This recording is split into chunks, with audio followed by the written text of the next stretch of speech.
আসসালামু আলাইকুম প্রিয় দর্শক, আমন্ত্রণ জানাচ্ছি সময়ের খবর এর এখনকার আয়োজনে। প্রথমে থাকছে সংবাদ শিরোনাম। হাসিনা ছাড়াও আরও যাদের স্বর্ণ আছে লকারে।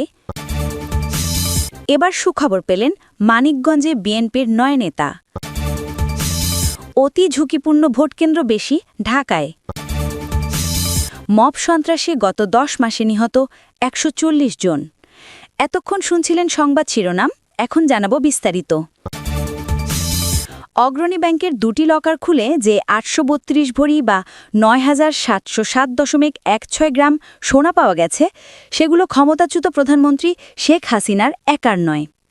শেখ হাসিনার সঙ্গে তার বোন শেখ রেহানা, মেয়ে সাইমা ওয়াজেদ সহ পরিবারের সদস্যদের নামে ওইসব সোনা জমা রাখা হয়েছিল বলে নথিপত্র পর্যালোচনায় দেখা গেছে।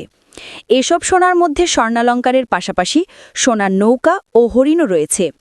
দুর্নীতি দমন কমিশনের মহাপরিচালক আক্তার হোসেন আজ বুধবার রাজধানীর সেগুনবাগিচায় দুদকের প্রধান কার্যালয়ে এক সংবাদ সম্মেলনে এসব তথ্য জানিয়েছেন।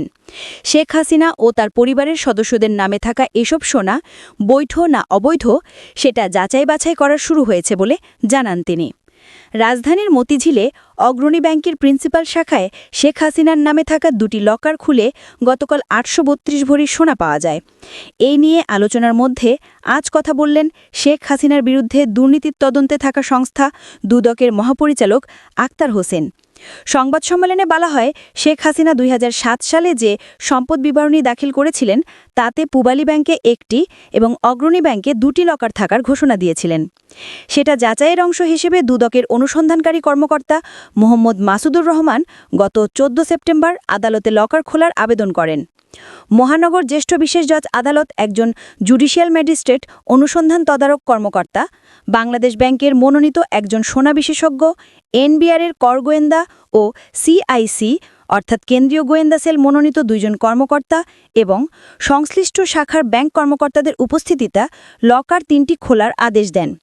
সেই আদেশের পরিপ্রেক্ষিতে গতকাল মঙ্গলবার ৩টি লকার খুলে মালামালের ইনভেন্টরি বা তালিকা তৈরি করে সংশ্লিষ্ট ব্যাংকের শাখা ব্যবস্থাপকের জিম্মায় রাখা হয়।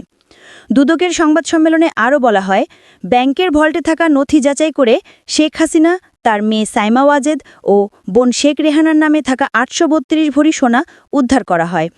এর মধ্যে অগ্রণী ব্যাংকের প্রধান শাখায় একটি লকার খুলে ৫,৯২৩.৬০ গ্রাম স্বর্ণালঙ্কার পাওয়া যায়। ওই ব্যাংকেই শেখ হাসিনা ও তার বোন শেখ রেহানার নামে থাকা আরেকটি লকার খুলে ৪,৭৮৩.৫৬ গ্রাম স্বর্ণালঙ্কার পাওয়া যায়। আর পূবালী ব্যাংকের মতিঝিল শাখায় থাকা শেখ হাসিনার নামে থাকা একটি লকার খুলে একটি খালি ছোট পাটের ব্যাগ পাওয়া গেছে।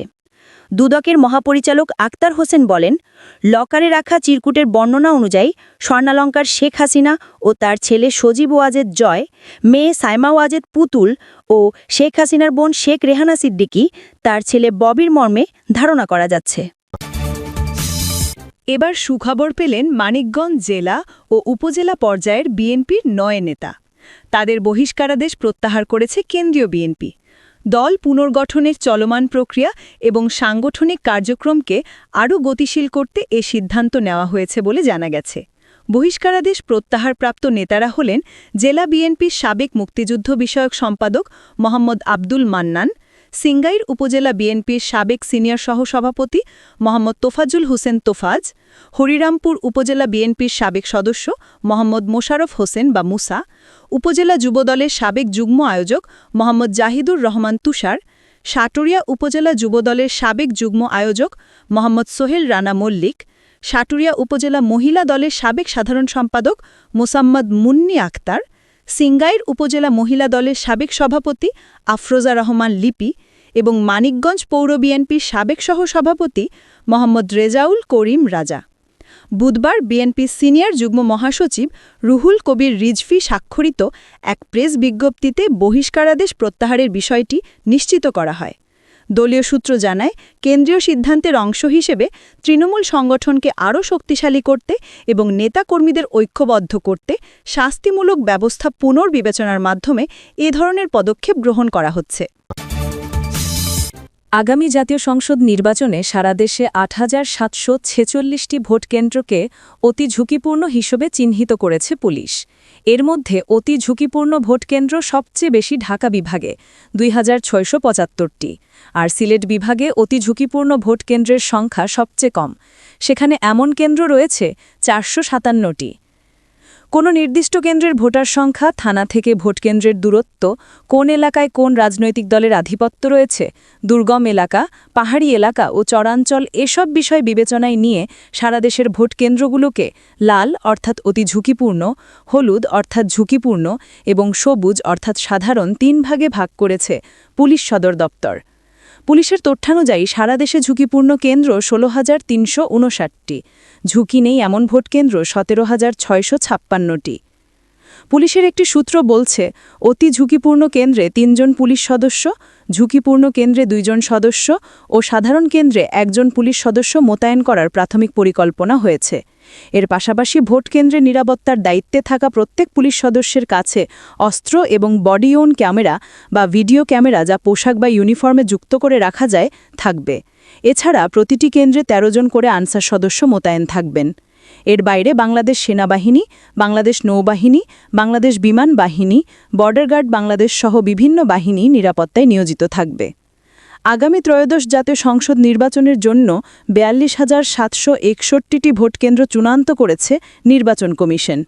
এবার জাতীয় নির্বাচন ও গণভোট একদিনে হয়, ভোটকেন্দ্রের সংখ্যা অথবা ভোটকক্ষের সংখ্যা বাড়তে পারে।